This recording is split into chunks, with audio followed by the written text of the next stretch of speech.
والی معاشرت لاؤ، ماں باپ کے پاؤں دھو کے پیو۔ ماں باپ تمہاری جنت ہیں، ماں باپ تمہاری جہنم ہیں۔ ماں باپ کو ٹیڑھی نظر سے دیکھا تو جہنم، اچھی نظر سے دیکھا تو جنت۔ کیا کمال ہے، قربان جائیں۔ میرے نبی نے کہا جب بیٹا ماں باپ کو محبت سے دیکھتا ہے، ماں کو دیکھے یا باپ کو دیکھے، تو اس کے لیے ایک حج کا ثواب لکھا جاتا ہے۔ اور ماں باپ جب اولاد کو ان کی خدمت کی وجہ سے محبت سے دیکھتے ہیں تو بیٹے کو غلام آزاد کرنے کا ثواب لکھا جاتا ہے۔ اللہ کے نبی نے فرمایا، بھائی بولو، اللہ کے راستے میں خرچ کرنے سے بھی زیادہ افضل خرچ کون سا ہے؟ اللہ کی راہ میں 1 روپیہ خرچ کرو 7 لاکھ کا ثواب ملتا ہے۔ تو آپ نے فرمایا اللہ کی راہ میں خرچ کرنے سے بھی زیادہ افضل کون سا خرچہ ہے؟ تو صحابہ نے کہا جی اللہ کو پتا، آپ کو پتا۔ تو آپ نے فرمایا بیٹے کا ماں باپ پہ خرچ کرنا اللہ کی راہ میں خرچ کرنے سے زیادہ افضل ہے۔ اب میرے تو مر گئے، تمہارے زندہ ہیں تو کچھ کر لو، مر گئے تو بس پھر ہاتھ ہی ملتے رہ جاؤ گے۔ پر وہ بھی اب کسی کو توفیق نہیں ہوتی کہ کوئی افسوس اور غم ہو کہ کتنی بڑی دولت سے میں محروم ہو گیا۔ آپ جنت میں تشریف لے گئے تو قرآن کی تلاوت سنی۔ آپ نے کہا یہ کون تلاوت کر رہا ہے؟ کہا جی نعمان بن حارثہ۔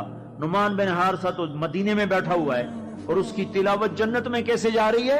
کہا جی ماں کا فرما بردار ہے، اس کی وجہ سے اس کی تلاوت جنت میں بھی آتی ہے۔ کہ تم نے اتنے لاؤڈ سپیکر لگائے ہوئے ہیں پھر بھی لوگوں کو پوری طرح باہر والوں کو سنائی نہیں دیتا ہوگا، اور نعمان اپنے گھر میں بیٹھ کے تلاوت کرتا اور آواز جنت تک جاتی ہے۔ کیا چیز لے گئی؟ نہ جہاد، نہ تبلیغ، نہ نماز، نہ صدقہ، نہ تہجد، نہ علم، نہ حدیث، نہ تفسیر، نہ کیا چیز لے گئی؟ ماں کی خدمت نے آواز کو جنت تک پہنچا دیا۔ کیسی خدمت کرتے تھے؟ ماں کے کپڑے دھوتے، ماں کی روٹی پکاتے، ماں کو نوالے بنا کے کھلاتے۔ ہمارے ماحول میں کیا ہے کہ میں اپنی بیوی سے کہتا ہوں میری ماں کی خدمت کر، میری بیوی کے ذمے نہیں، میری ماں کی خدمت۔ اگر وہ کہے میں نہیں کر سکتی تو اسے نافرمان بیوی نہیں کہا جا سکتا۔ میری خدمت نہ کرے تو نافرمان ہے، میری ماں کی خدمت نہ کرے تو نافرمان نہیں ہے۔ اسے میری ماں نے نہیں جنا، مجھے میری ماں نے جنا ہے، میرے ذمے اپنی ماں کی خدمت ہے۔ تو نعمان بن حارثہ کپڑے دھوتے، روٹی پکاتے، سالن پکاتے، نوالے بنا کے کھلاتے، تیل لگاتے، کنگھی کرتے، جوئیں نکالتے، اور ماں کوئی حکم سناتی اور سمجھ میں نہ آتا تو دوبارہ نہیں پوچھتے تھے اماں کیا کہا، باہر نکل کے خادمہ کو بلاتے، کہتے میری ماں نے کیا کہا تھا تو بتا، مجھے سمجھ میں نہیں آیا۔ ادب کی وجہ سے ماں سے دوبارہ پوچھتے نہیں تھے۔ اور میرے بھائیو، ماں باپ کی قدر کرو۔ موسیٰ علیہ السلام نے پوچھا یا اللہ میرا جنت کا ساتھی کون ہے؟ اللہ تعالیٰ نے کہا فلاں قصائی۔ موسیٰ اور قصائی میں کیا جوڑ ہے؟ موسیٰ علیہ السلام گئے تو ایک قصائی ایسے بیٹھا ہوا گوشت بیچ رہا ٹوٹے کر کر کے۔ شام ہوئی، اس نے تھیلا کندھے پہ لٹکایا، گوشت کا ٹکڑا ڈالا، گھر کو چلا۔ موسیٰ علیہ السلام بولے میں بھی آ جاؤں تیرے ساتھ؟ اسے نہیں پتا یہ موسیٰ ہیں۔ کہا آ جاؤ بھائی۔ گھر میں گیا، انہوں نے جا کے گوشت کے ٹوٹے چھوٹی چھوٹی بوٹیاں بنائی، ہانڈی پہ چڑھایا، آٹا گوندھا، سالن تیار ہوا، روٹی پکائی، تیار کر کے ٹرے میں رکھ کر ایک بڑھیا عورت بیٹھی جس کو الٹے ہاتھ کندھے کا سہارا دے کر ایسے بٹھایا، پھر اپنے سیدھے ہاتھ سے نوالے بنا بنا کے اس کے منہ میں ڈالتا رہا، کھلاتا رہا، پھر اس کا منہ صاف کیا، اس نے کچھ بڑبڑا کے کہا، پھر اس نے اس کو لٹا دیا۔ موسیٰ علیہ السلام نے پوچھا بھائی یہ کون ہے، کیا ماجرا؟ کہا میری اماں ہے، صبح جاتا ہوں اس کے سارے کام کر کے جاتا ہوں، شام کو آتا ہوں پہلے اس کے کام کرتا ہوں، پھر اپنے بچوں کو دیکھتا ہوں۔ موسیٰ علیہ السلام نے کہا یہ کچھ کہہ رہی تھی۔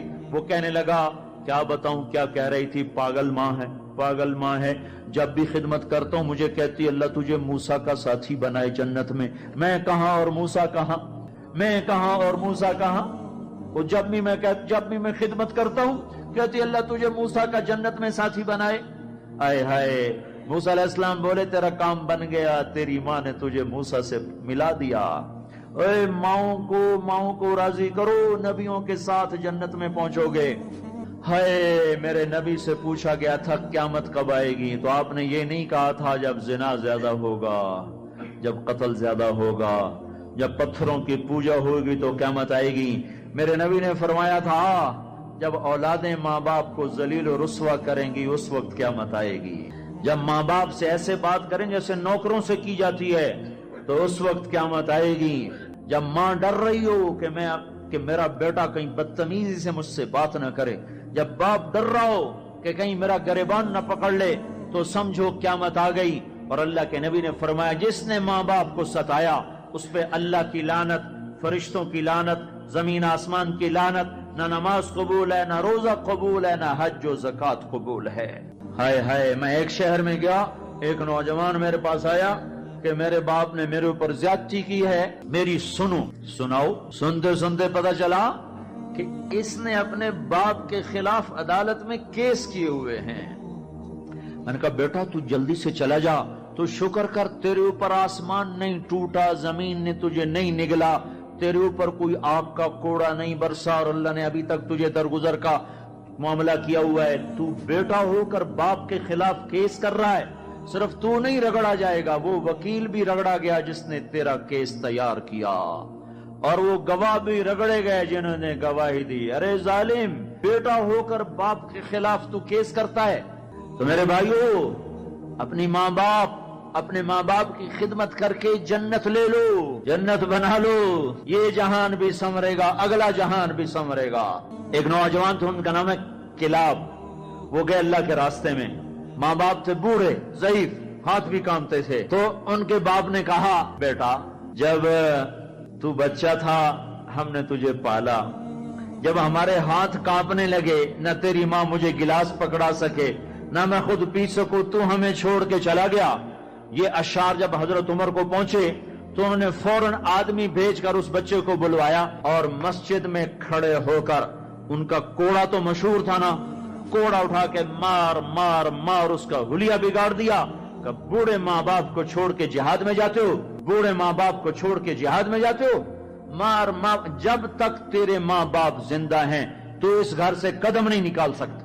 اور میرے بھائیو، آج کل ماں باپ بڑے رسوا ہو رہے ہیں. آج کل ماؤں کی بڑی ناقدری ہو رہی ہے، باپ کی بڑی ناقدری ہو رہی ہے. اکثر نوجوان بیٹھے ہوئے مجھے نظر آ رہے ہیں. میں تمہیں اللہ رسول کی محبت کا واسطہ دیتا ہوں، میں تمہیں اللہ کا واسطہ دیتا ہوں کہ اپنی ماؤں کو، اپنے باپ کو راضی کرو. ہاں، نافرمانی کی بات کہیں، ماننا نہیں، گستاخی بھی نہیں کرنی. پچھلے سفر میں ایک نوجوان آیا، کہا جی داڑھی رکھتا ہوں، ماں بھی کہتی شیو کراؤ، باپ بھی کہتا ہے شیو کراؤ. میں نے کہا نہیں نہیں نہیں نہیں نہیں، بالکل نہیں اطاعت کرنی اس میں ماں باپ کی، لیکن گستاخی پھر بھی نہیں کرنی، گستاخی بھی نہیں کرنی، اطاعت بھی نہیں کرنی.